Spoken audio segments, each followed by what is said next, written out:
پیدائش 14واں باب۔ اور سنار کے بادشاہ امرافل اور الاثر کے بادشاہ اریوک اور الیام کے بادشاہ کدرلا عمر اور جوئم کے بادشاہ تدعال کے ایام میں یوں ہوا کہ انہوں نے سدوم کے بادشاہ بر اور امورا کے بادشاہ برش اور ادما کے بادشاہ سنیب اور زبوئم کے بادشاہ شمبر اور بالے یعنی زخر کے بادشاہ سے جنگ کی۔ یہ سب سدیم یعنی دریائے شور کی وادی میں اکٹھے ہوئے۔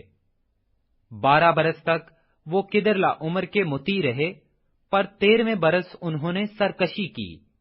اور 14ویں برس کدرلا عمر اور اس کے ساتھ کے بادشاہ آئے، اور رفائم کے استرات کرنیم اور زوزیوں کو ہام میں اور امیم کے سوئے کریتم میں اور ہوریوں کو ان کے کوہ شیر میں مارتے مارتے الفاران تک جو بیابان سے لگا ہوا ہے آئے۔ پھر وہ لوٹ کر عین مسافات یعنی کادس پہنچے اور املیکیوں کے تمام ملک کو اور اموریوں کو جو حسیسون تمر میں رہتے تھے مارا۔ تب سدوم کا بادشاہ اور امورا کا بادشاہ اور ادما کا بادشاہ اور سبوئم کا بادشاہ اور بالے یعنی زخر کا بادشاہ نکلے، اور انہوں نے سدیم کی وادی میں مارکا ارائی کی، تاکہ الیام کے بادشاہ کدرلا عمر اور جوئم کے بادشاہ تدعال اور سنار کے بادشاہ امرافل اور الاثر کے بادشاہ اریوک سے جنگ کریں۔ یہ 4 بادشاہ ان 5 کے مقابلہ میں تھے، اور سدیم کی وادی میں جا بجا نفت کے گھڑے تھے، اور سدوم اور امورا کے بادشاہ بھاگتے بھاگتے وہاں گرے، اور جو بچے پہاڑ پر بھاگ گئے۔ تب وہ سدوم اور امورا کا سب مال اور وہاں کا سب اناج لے کر چلے گئے، اور ابراہیم کے بھتیجے لوط کو اور اس کے مال کو بھی لے گئے، کیونکہ وہ سدوم میں رہتا تھا۔ تب ایک نے جو بچ گیا تھا جا کر ابراہیم عبرانی کو خبر دی، جو اسکال اور انیر کے بھائی ممرے اموری کے بلوتوں میں رہتا تھا، اور یہ ابراہیم کے ہم عہد تھے۔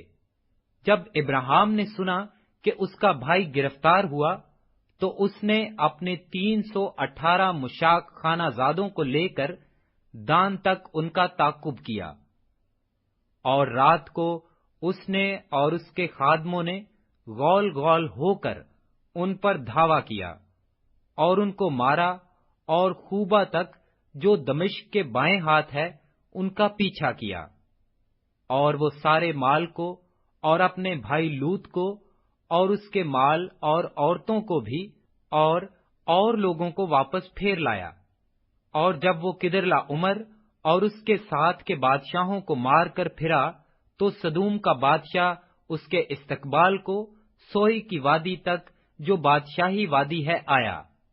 اور ملک صدق سالم کا بادشاہ روٹی اور مے لایا، اور وہ خدائے تعالی کا کاہن تھا، اور اس نے اس کو برکت دے کر کہا کہ خدائے تعالی کی طرف سے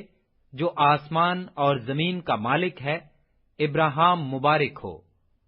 اور مبارک ہے خدائے تعالی جس نے تیرے دشمنوں کو تیرے ہاتھ میں کر دیا۔ تب ابراہیم نے سب کا 10واں حصہ اس کو دیا۔ اور سدوم کے بادشاہ نے ابراہیم سے کہا کہ آدمیوں کو مجھے دے دے اور مال اپنے لیے رکھ لے، پر ابراہیم نے سدوم کے بادشاہ سے کہا کہ میں نے خداوند خدائے تعالی